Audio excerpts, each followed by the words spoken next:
to a special edition of Ineptus Astartes.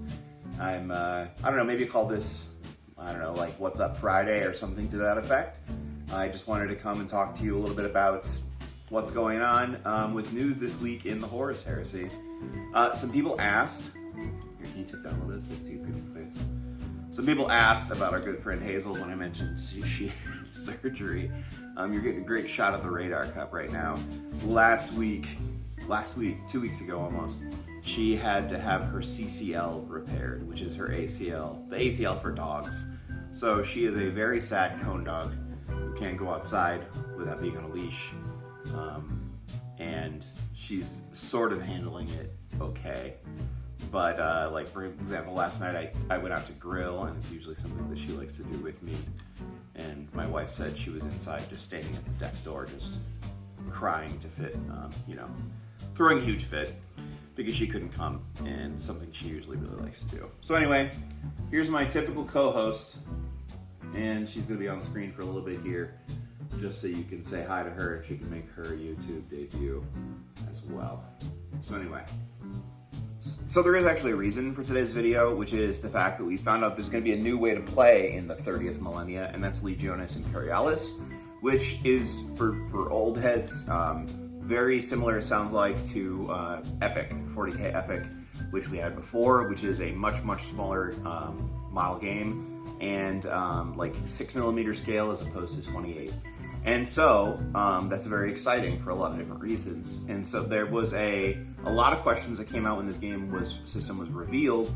And then on the 7th, then today, they came out with an article GW did through the Warhammer community, where they're actually answering some questions about that. So I thought I'd go through those and talk about them, and then sort of tell you my opinion on those things, what I think that might mean for the game going forward. So the first question is, will we ever see Warhammer 40k factions? And the specific direct answer is, that's not in the plans right now. So this is intended to be a Horus Heresy game, and so they are not going to expand it out into, the wider range of 40k stuff for now. A little disappointing, I'm sure, for a lot of people, but also for me pretty exciting because it just means another way of expanding my favorite game, which is the Horus Heresy. Can we use Titanicus and Aeronautical Imperialis models? And the answer for that is yes. You are going to be able to use every single model in the Titanicus range and many of the Space Marine models from Aeronautica. Specifically, though, it's said that there will not be any Xenos in here, as you would expect, but also some of the planes, some of the models that would be specifically associated with the 41st millennia, such as listed here is the Vulture gunships, Valkyrie assault carriers, Vendetta assault carriers. Those are not going to be available for this Horus Heresy part of the game to start with. So there's another question about the bases, and specifically the bases as represented in the new box are super thin and small, and that's largely because of scale. They don't want a 6mm model on a base that is like a quarter or a third of the height of the thing, and that all makes sense. Specifically though, the next question is about the Titans. Do you have to rebase your Titans? Because if you have Titanicus models, then you already have pretty standard base sizes on those. And no, you do not have to rebase those, which does make sense. So here's a big question that a lot of people had, and specifically I saw on the Titanicus Facebook hobby pages that I was on, people losing their minds trying to be sure of something which made sense. Will the Titanicus stuff be supported? And the answer is yes. Titanicus is still going to be individually supported, and Aeronautica Imperialis will also be, but only with the Horus Heresy rule. Now this is really interesting to me for a couple of reasons. One of which is that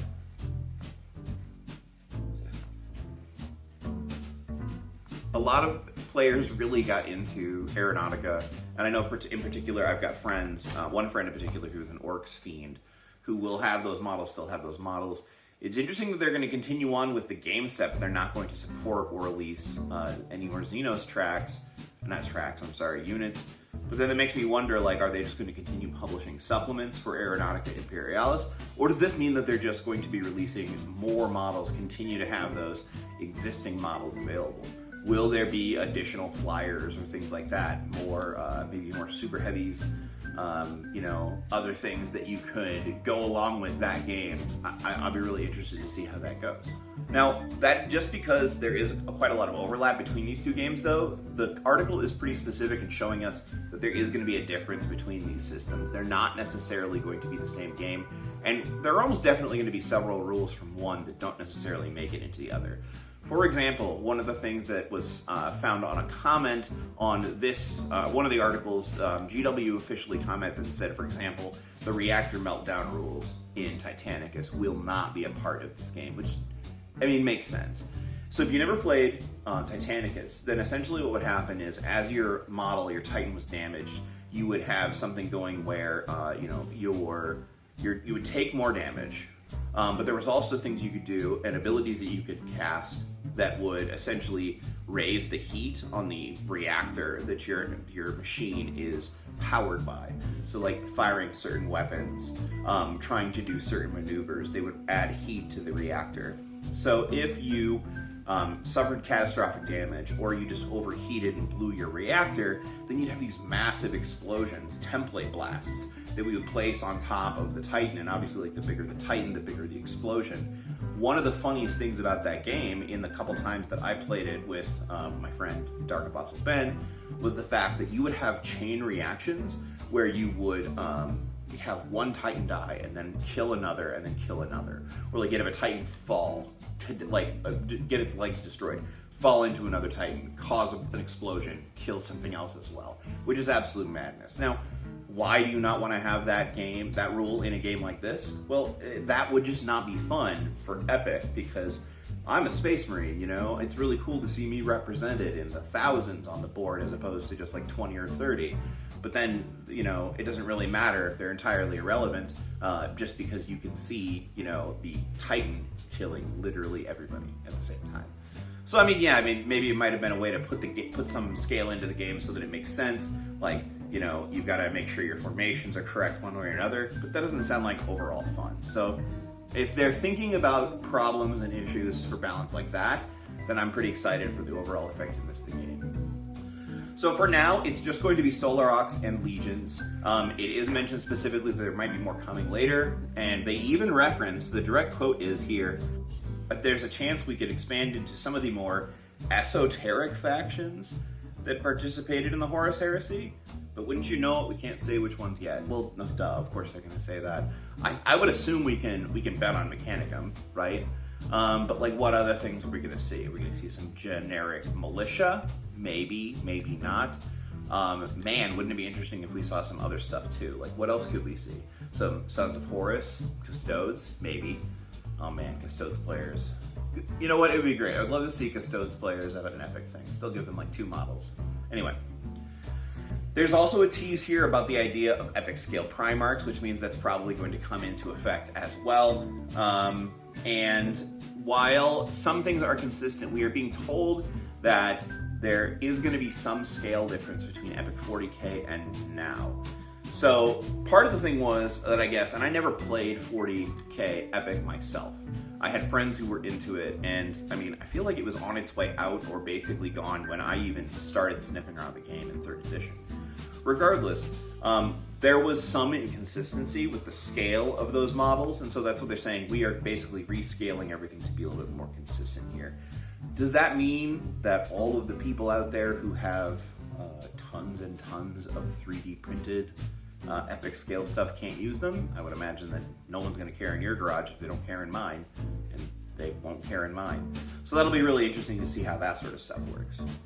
Another thing talked about and hinted at is that there was new terrain looked at in that image. Some of those images that leaked, so there's going to be specific terrain for this game, probably on top of the stuff that you can already get for Titanicus, for example. And on top of that, they are going to allow you to use older epic models, and they're actually maybe even going to encourage that sort of thing. However, discuss it with your opponent, etc., etc. So it's sort of like a yes but no, but also yes.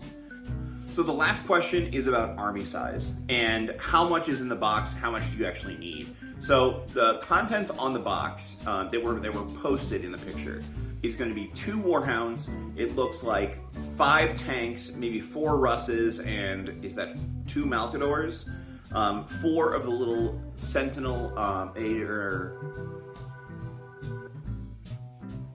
4 of the little Solar Aux Sentinels, 4 weapons teams, and then maybe 18 infantry bases of Solar Aux, and roughly the same for Space Marines, 3 Predators, 2 Sakaran types, and 4 Dreadnoughts. So that's a lot of individual bases, but what they're saying here is that that's actually going to be a pretty small point amount for what they consider an epic game.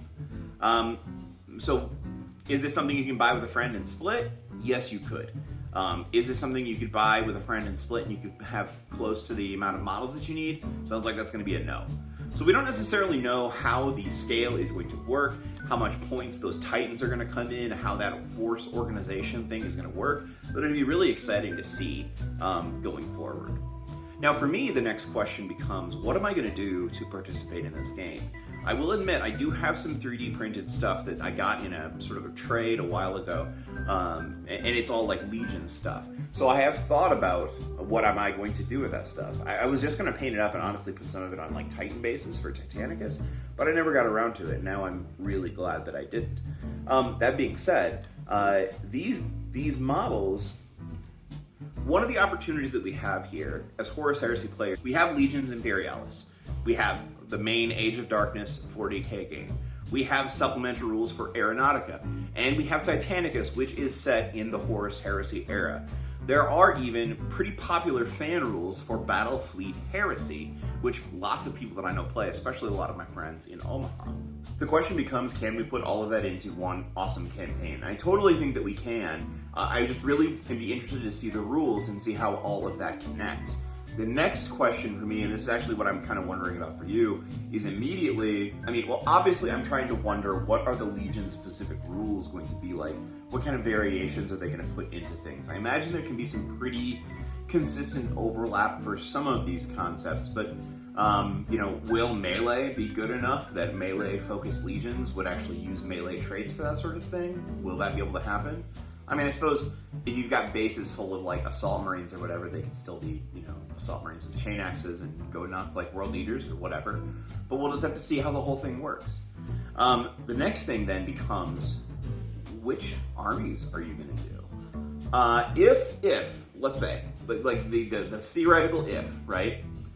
Let's say we can actually put together like an impressive campaign amongst our friends, or we get to play Legion Imperialis, we get to play Titanicus, we can play Aeronautica, and we could also play, standard Age of Darkness. Are you going to try to have a Legion Imperialis for every one of the legions that you play? Are you going to focus on which ones? This has definitely thrown a wrench into my hobby planning for the next several months because, like I said, I've already got some of these models. I'm probably going to pick up the new box anyway, but I got to think to myself, like, what forces am I going to focus on going forward? Do I want to make sure that I have everything that matches? The hobby raccoon in me says that I just might. So anyway, that's all I have for today. I just wanted to talk about this article basically and talk about how excited I am for it. What are you thinking? What are your thoughts on this?